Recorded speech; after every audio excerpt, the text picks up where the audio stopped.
What is up, everybody? Joe Sib here with... God, that was crazy. What is up, everybody? Joe Sib here with you and my co-host... Anea Vogue. Laughing.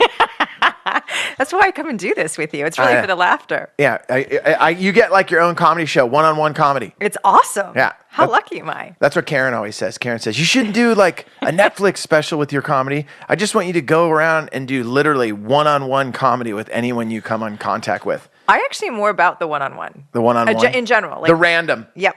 The random comedy. Hey, I want to thank everyone that entered our contest to win Anea's book. We are going to be sending those out shortly, picking a winner and sending the book out there. 9 ways that we're screwing up our girls and how we can stop. And I hope you guys are enjoying the texting because it's working so much better than follow us on Twitter, go to our Facebook page. All over the place. It's really simple. Everyone that's hearing our voices right now, if you just text the word parenting to 313131. Absolutely free. We pick it all up. We let you know new episodes that are coming out, and we also do a ton of giveaways on there. And shortly, hopefully in the next couple months, we'll start letting you guys know when we're going to be taking our podcast and what we do out on the road. I'm still working on when that'll be. I think the first one will be in Los Angeles. So for our Los Angeles listeners, we're going to find a place where Anea and I can basically do what we do on the show with a guest. I'll do stand-up. We'll probably have some of the comics that have worked with Real Girl, and some of the comics probably even been on the show, kind of all there, and see if rad parenting in a live setting will work. Because I've worked with Anea live when we did stand-up for girls. Stand-up for girls, yeah. Stand-up for girls in April. Was that 2 events I did or 1? One. You did the last one. We've done two of them so far. So yeah, you did the second one. Yeah, and it was fun working with you in that capacity. Nice. And I think it'd just be fun to kind of meet the people that are listening to the show. I do too. So text the word parenting to 313131. And for questions, which this is how we're going to start the show out today, always send your ideas and comments. Not concerns, because I have so many concerns in my life right now. As you do, as parents that are listening to this show. Anea, do you got any concerns? Oh my gosh. Yeah. Yes, and please send your concerns. Disregard that. Okay. When I said concerns, I just meant like I have enough on my plate right now to worry about. Questions, though, we love from you guys. And all you got to do is email us at radparenting@gmail.com. And all kidding aside, it's really what drives this show, you guys. And I love the fact that we get emails from all over the world now, which is crazy. It is. And scary. Who knew when we started this? Yeah, it's scary that my dad said to me, I can't believe you co-host a parenting podcast. And he said, if I hadn't met your kids, I wouldn't believe it. You know? Because the last... I'm very much looking forward to meeting your father one day. Yes, someday you will. Someday. I want to have him on the show and just have you interview him. Let's do it. That'd be fun, right? Can you make that happen soon? I don't know. He lives now in California or in San Diego. And he's retired. He's got time. Yeah, he's there. Yeah. Let's make it happen. And I also want to get Karen, my wife, on the show. I've asked her, and she will not do it. Why? I don't know. She's like, it's not. I won't do that. Oh, we want Karen. And the thing, I'm going to work on that with her. For everyone that's listening, Karen is. She's so much better than me. You guys would love her. I think it'd be like it would just be Karen and Anea podcast after that. Seriously. All right, let's jump into it. So I want to go to the emails that we got. This was an email that came on to a follow-up to our show that we did, I want to say 2 weeks ago. Yep. And the title of the show was Makeups and Breakups. Right. And it was basically a show that was really dedicated to relationships and our own relationship as parents, our own relationships with our partners, and how those are how our children see that. Yep. And it's mirrored, and how their relationships are affected. And we steered into the waters of like teenage breakups, right? Because at that point I'd overheard a conversation of a young girl that just had her first breakup, and the parents were, what do we do? And like the guy I am, I said, I know what I'm going to do. I'm going to do a show on it. And we did. And we're going to ask Anea. Yeah. And you know what was great, though, is I sent that to the parents, and they were totally thankful. Oh, awesome. They were like, thank you for doing that. Yay. So with all of that said, we got an email as a follow-up to the show, Makeups and Breakups. Anea take it away. Okay, so yeah, and I'm super excited because I love seeing emails from Canada. And this one was from Carissa in Canada, who has actually emailed us before. So I love that she's such a dedicated listener. What up, Carissa? Yeah. And so one of the things that we touched on in that show was actually, we started with the teenage breakup, but we talked about how important it is to start teaching our children to navigate bumps that inevitably are going to happen in any relationship, even in their, elementary school friendships. And Carissa sent us a question saying, my daughter's dealing with this girl at school who definitely falls under the definition of mean girl. And here's some of the things that are happening. The girl's nice to her one minute, not the next. I tried setting up play dates at the beginning of the school year and my daughter had fun, but then she'd go to school and it would be the same old thing. I've been telling her just to stay away from this kid, but that's not really what Anea said to do in this show. So can you elaborate? Yeah, and what you had said, because you and I both went back and listened to it, was don't go for the typical, which I was like, that's what I would do, is like, hey, you're not hanging out with her. We don't need to be friends with her.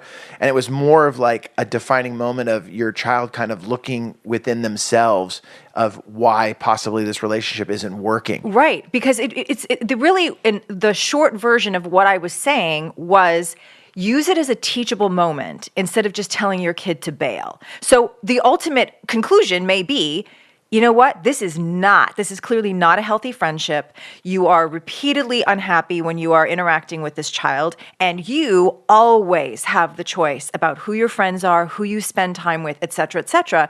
But let's go through a few steps before we just tell the kid to bail on the friendship, because there are opportunities for them to learn different skills. And that's really what I'd love to speak about today, because there's a whole, the next phase of this topic is, how do we teach our children to set and receive healthy boundaries in their various relationships? And when we can teach children that when they're young, they will carry it on through their teenage relationships and then into adulthood, where I think, truthfully, because this is definitely a struggle for me, in our generation, we just didn't have, again, our parents were doing their best, but there were no conversations in my house, and I dare say even not overt modeling around, it being okay to say, that doesn't work for me. I'm sorry, I can't do that. It was always just sort of give, please, please, please. And then we end up setting our children up to repeat the same behaviors. So I love the fact that you've said the word already in this episode. I want to say 2 times you used the word bail. Bail out, because that's a term I've used my entire life. That's influence on my vocabulary. Yeah, I love the fact that my way of talking has influenced you. I feel like I've infiltrated this totally smart, articulate woman, and now you're saying bail. And I'll be really psyched when you say the word bro. Dude, bro, check it out. Okay, with all that said, yes, what you're talking about is there's difficult people in everyone's life. Yep. And instead of using the word bail, hey, that's not working out, why not have that's not working for me conversation with that particular child, with that, so that later on in your relationships, you've already begun to learn those skills. All right, I'm going to go straight to it, because the term this woman used, what's her name again? Carissa? In Canada, she used the straight up term, mean girl. Yep. This girl's being mean, straight up mean. Now, just when I hear that, it's weird, because I just get these feelings and I don't even know if it's normal, but it reminds me of my own children and their experiences throughout life. And especially when they were younger, as a father, as a parent, as someone that loves these people so much, and then they grow up to not like me at all, which that's okay. It's going to come back around. It's going to come back around. They slowly are. I always say the relationship with my kids is when they're little, they're the plane's taking off, we're hitting the runway, and then all of a sudden you hit 10,000 feet altitude. And that's where they're like, I don't like you anymore. Yeah. And then now both of them, or one of them, is coming in for landing. Dad's cool again. Yeah. That was a sidebar. With all of that said, is it normal though? I'll just be honest. I'm going to be totally transparent, and I don't know if I think other parents might feel this way, but is this normal feeling that the first thing I have is when someone was mean to my kid, my first reaction is just bail. They're being mean to you. They're not being nice to you. They pushed you. They shoved you. And then, that I don't even know what that germ is inside of my body that gets angry. Right. And as we all know, everyone that's listening to the show, we're parenting because we don't want to say and do things that we regret later on. But what do you do when you have that instinct feeling? Is it instinct? Is it normal to have that, like, don't you mess with my kid? Is that a normal Absolutely. feel? And okay, so then for the dads, because I've been through it enough that I've learned to feel that signal, feel that whatever that trigger word is. But for the parents are like, yeah, I got a 2-year-old, or I got a 3-year-old, and you know what? Someone they were mean to him at the playground, or even when you're going to 6th and 7th grade, and people can start being mean to each other. Not just girls, boys, boys and boys, girls against girls. It's the whole thing. All of those feelings, like even talking about it right now, I remember some of those memories where I was like, I'm driving down there and it's going down. I'm going to show up at the school and I'm totally going to end up on 60 Minutes. Like I just like, just the guy that Not blew the local news, full on 60 minutes. 60 minutes, orange suit, talking through glass.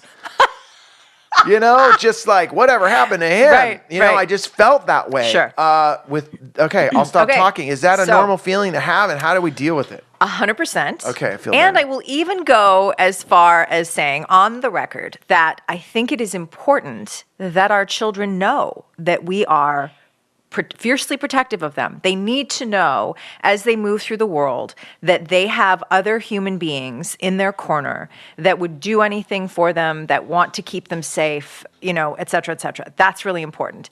That being said, we have to remember that we're on stage, and we ultimately, in the same way that if somebody made us angry, like we had our own personal interaction with somebody, in our day-to-day, which we all do, that the emotions, there's no judgment. Of course, you're going to feel angry, you're going to feel scared, you're going to feel whatever.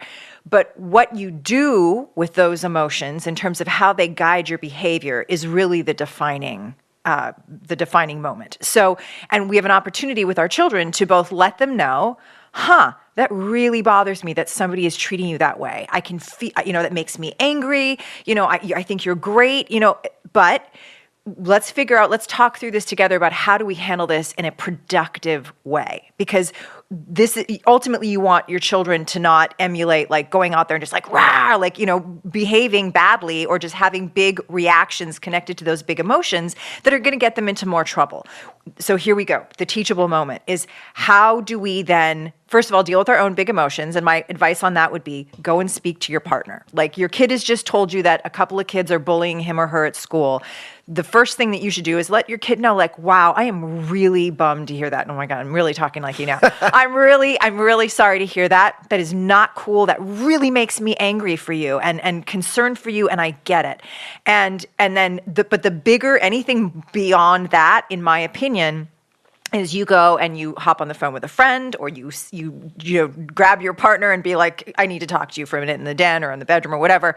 And you say, I am so furious. Like, I want to kill this kid right now, because that is what we feel as parents. And you give it a place to go. And then you either sit down with your partner or you spend some time by yourself thinking about, okay, what do I really want my kid to learn here? How do I really want my kid to be able to move through the world? And how do I guide him or her in doing that? And that really brings us to the opportunity to teach our children about setting and receiving boundaries. And so I want to go a little bit into that.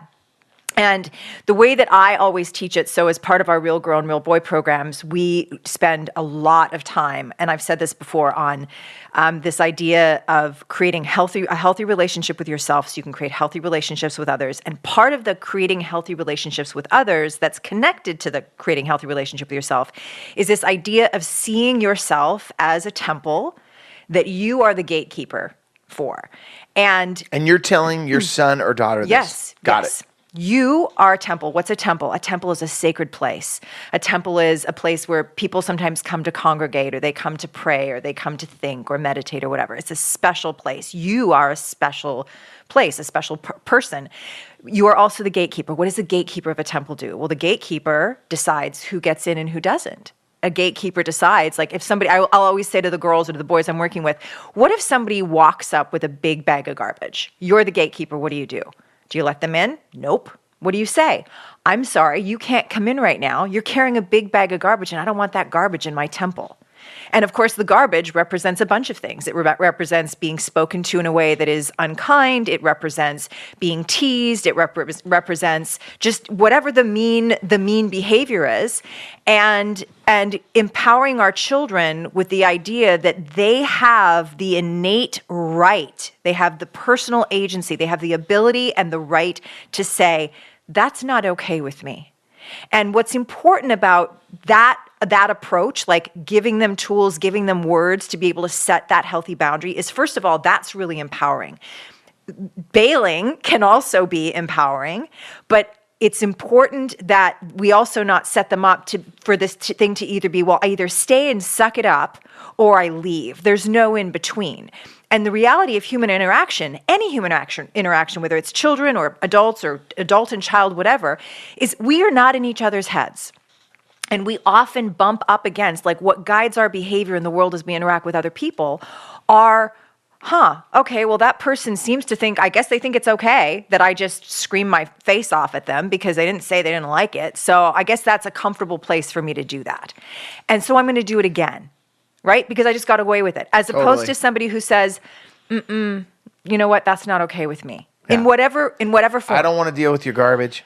You're in my temple. That's right. I'm the gatekeeper. Doesn't feel good to me. I've never even heard those three terms: temple, gatekeeper. Don't bring your garbage in. Yeah, it's important. And the thing about using analogies like that with children. Do you ever feel that you do not have enough time in the day to do what you're supposed to get done?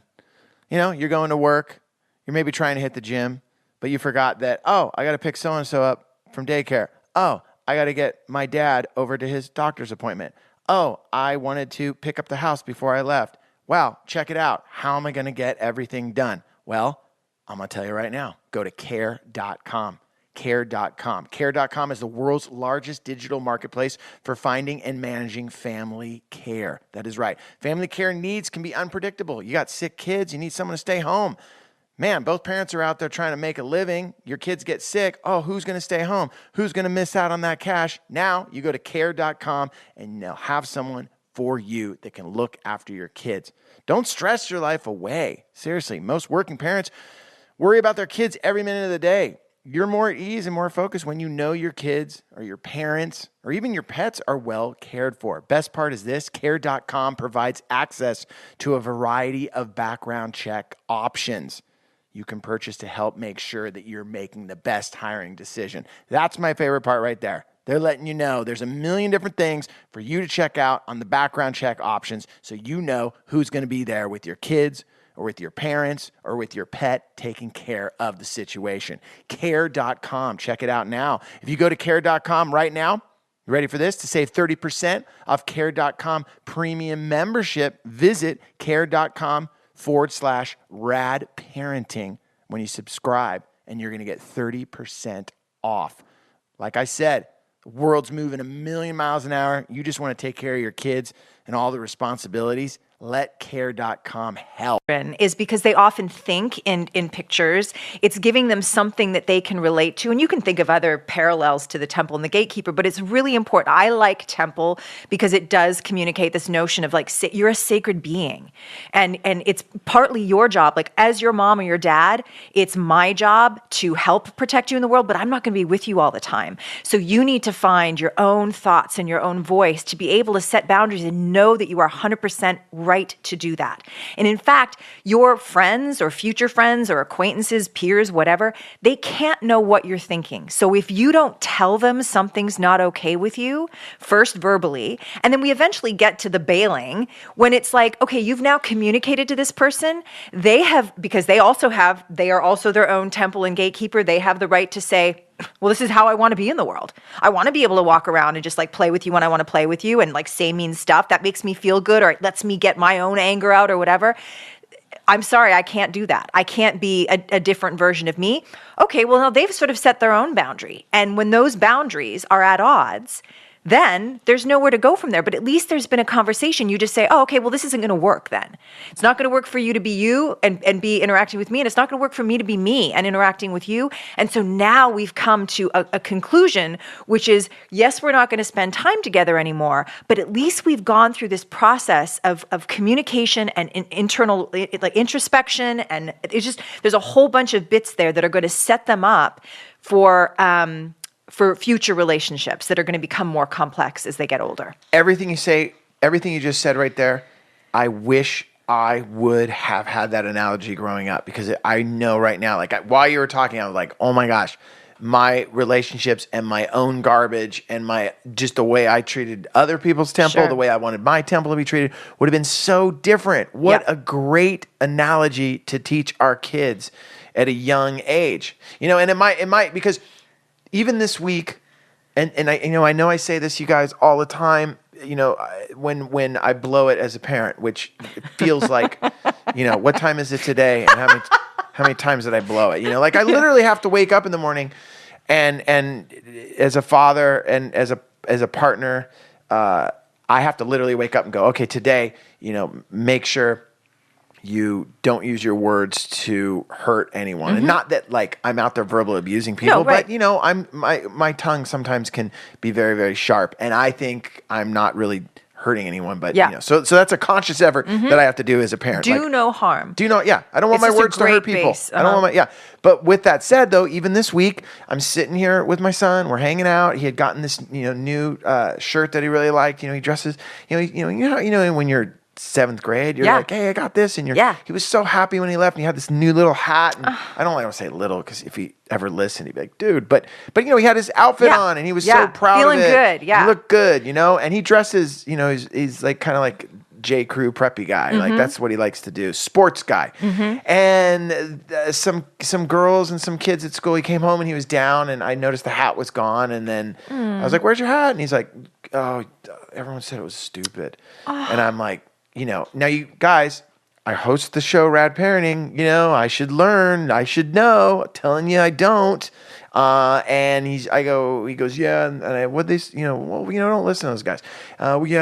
They started making fun of my shirt. They said it was a nightgown. I go, what? And I'm telling you, it was just like my chest just started getting so tight. Of course. And he was so visually just bummed. Yeah. And I'm like, and the only thing that saved me was I went and I did go speak to Karen, and I was like, she could tell I was bummed. Yeah. And the air was kind of getting let out of the situation, and I said, you know what, man, I know what I'm going to tell him to do. I'm going to tell him, next time those kids say that to him, F you, just like tell him that.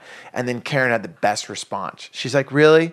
Is that what you're going to say to him? And like when she does that, I'm like, oh God. I'm like, you're right. Of course I'm not going to say that. She's like, yeah, because Joe, do you really want him to be the FU guy? Right. And right then. And do you want him to be the FU guy? No. That's what she was saying. She was saying, do you really want him to be, okay, got it. Your son to be the FU guy? Right. Like when anyone's, and all that went through my head was like, no. Right. Because I know Thank you, Karen, for being the second chamber of sober thought. Yeah. Yeah, and it's important. It's important. It really, and I when I went back and sat down with him, I said, hey, check it out. Your hat's rad.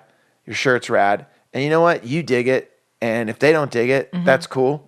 But, I used to run around with a mohawk and earrings and combat boots with shorts. And leggings. I think I wore leggings. I think I wore tie-dye leggings. That was my scene, and people were, I don't think tie-dye leggings, but anyway, people were super bummed out on it, but I didn't care. I liked it, and said to him that, and then he was like, okay. Yep.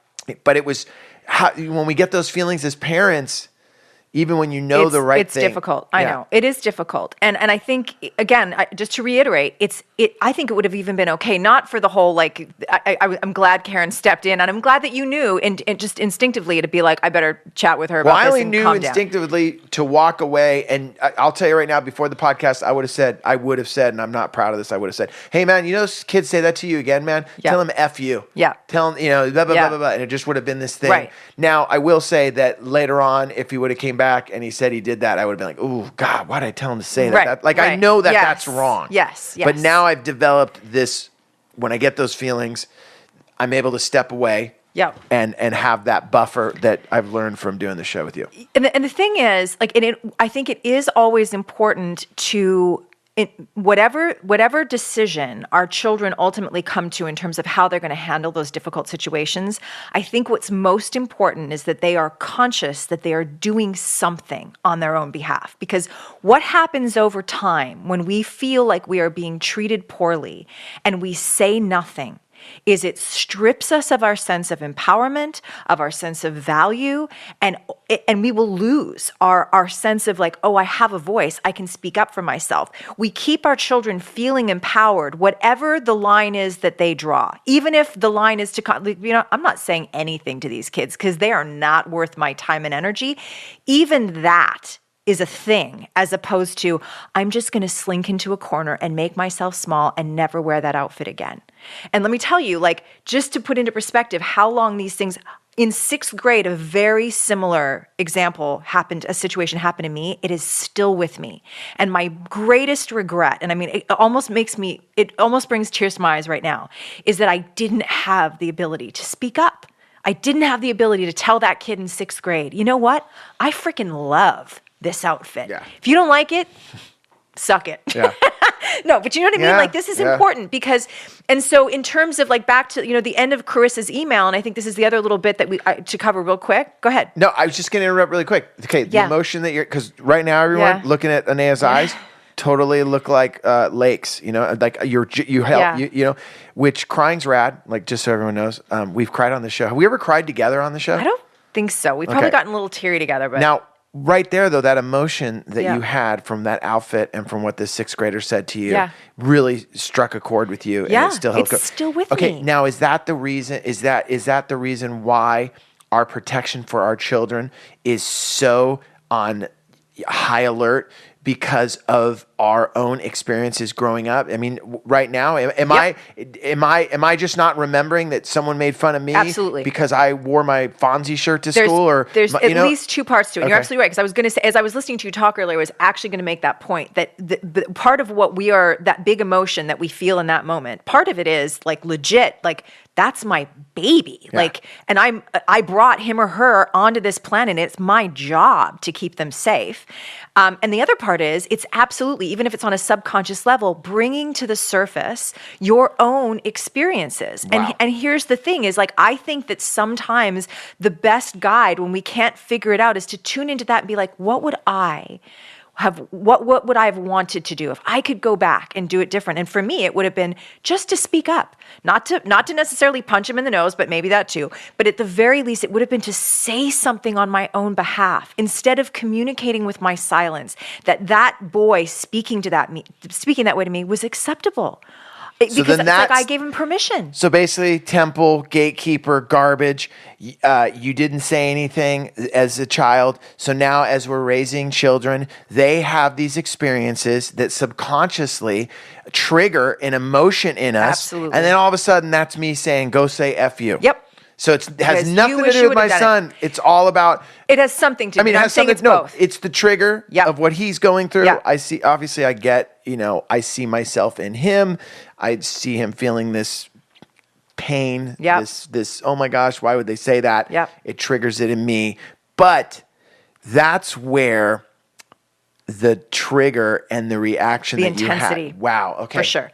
Gosh, For sure. I'm learning and stuff it's on this show to know constantly. That. Yeah, and you came to that on your own. I mean, Did I? It's so yes, you did, and it's so important. And so we can let that guide us and really tune into how they're feeling, like by just going, oh wait a minute, I remember that, or this is pretty big for it just to be about me wanting to be protective of my 10-year-old. Would that make sense? Why sometimes our reaction and our response to something that happens to our kids is so much bigger than the way they actually feel? 100%. And I would even go as far as saying, like, there's no question that my oldest daughter, she pushes my buttons, not just more than any other person on the planet. And there's no question that it has to do with her tapping into things in me that are brought to the surface.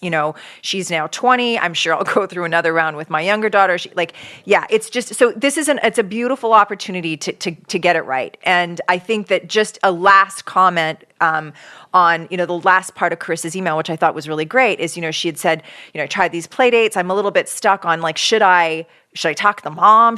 I am always an advocate of at least trying that route, for two ideally conscious adults to come together and be like, and I've done this. I just went through this with a friend 3 weeks ago, and our daughters always play together. And I ultimately said, I think it's time for us to create a little break for them from each other. And let's, here's what I'm going to do with Pythia. We talked about what she could do on her end. And to me, that's great, because then you're co-parenting with another adult and their child. And there's just the opportunity for both children to learn and to have a really fruitful outcome is that much greater. It's not always going to work. Sometimes you're going to make the effort and you're going to see, oh, that's why that kid's behaving that way. We're not on the same page. And that's okay too. There's still something to be learned from it. Wow.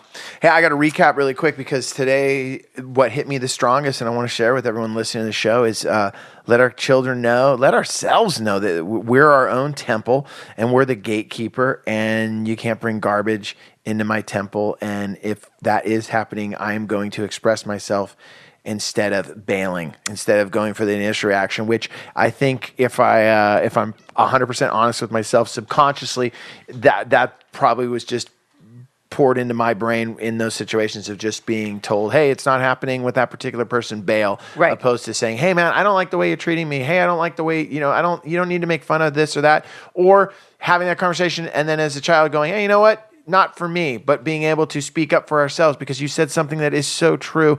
And it rings so true with 2000, with where we are right now in 2017 is speaking up for yourselves, having a voice. Yes. And even if that voice isn't heard by every single person around you, just that being conscious that, hey, I did say something. Hey, yes. I did try to make a difference. It does something for your soul. I'm telling you, practice it today. Whoever's listening, just try it in one little pocket of your life today. And I'm telling you, if you're conscious about how it feels when you speak up for yourself, it has an impact. And on that note, let me just close with saying that our children will learn this lesson best if they're not just hearing it from us, but if we are modeling it with the interactions that they see us having, whether it's with our partners, our friends, or whatever. Seeing that imprints in a different way than just hearing it, and they will be able to emulate that behavior.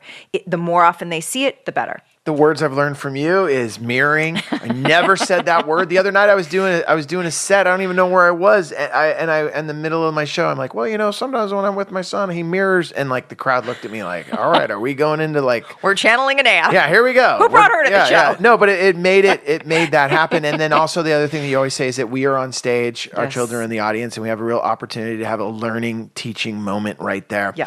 And I'm glad though that, for the folks listening, that the feelings of protecting at any cost necessary of our kids, even though sometimes we know what we might be thinking and what we might say is wrong, that you take that break, talk to your partner, and then come back.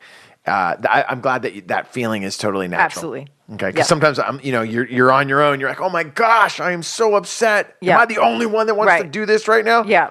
You know? Pick up the phone. Absolutely. Hey, I want to thank everyone once again. Want to thank our friends up in Canada for taking the time to send this email in. Yay, that was Canada. amazing. Send more questions, more ideas for shows. It's radparenting@gmail.com. Also, text us parenting to 313131. And what we're going to let you guys know, Anea's got some road work coming up where she'll be going out there on the road doing Stand Up for Girls. And I've got a record coming out in April 28th. And the name of it is, you ready for this? I am. Joe Sib, Nowhere Near the Top. Because that has a picture of me skateboarding on it. So good. There you go. So that's my good. first comedy record coming out. So if you text the word parenting to 313131, I'll give you a copy of the record on vinyl. Yay. Oh, What do you think of that? I can't even believe the comeback that vinyl is making. Oh, so much. We'll talk about that so later, much. but We'll talk about yeah, someday. awesome. We won't do a show on it, but someday we'll talk about it. With all that said, thank you guys so much for listening to Rad Parenting. We appreciate it so much, and we'll see you guys all next week. My name is Joe Sib. And Anea Bogue. We're out of here. Late.